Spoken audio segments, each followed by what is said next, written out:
Hello viewers, আসসালামু আলাইকুম। আজকে আমি একটি ড্রাগন ফলের বাগানে এসেছি।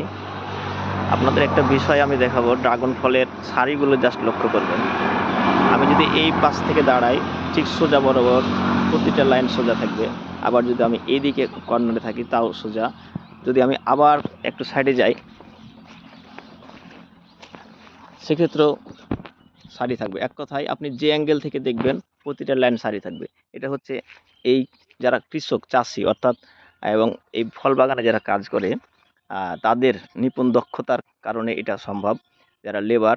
আরেকটি বাগানের, এই বাগানটার আরেকটি বিশেষত্ব আমি দেখাবো। দেখুন, এই বাগানে কোনো ঘাস, কোনো আগাছা কিছুই নেই।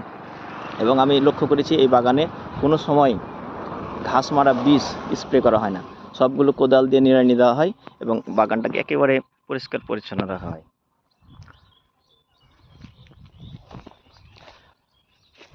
বাগানটির কয়েকটি পিলার দেওয়া হয়েছে, পিলারগুলোতে লাইটের ব্যবস্থা করা হয়েছে।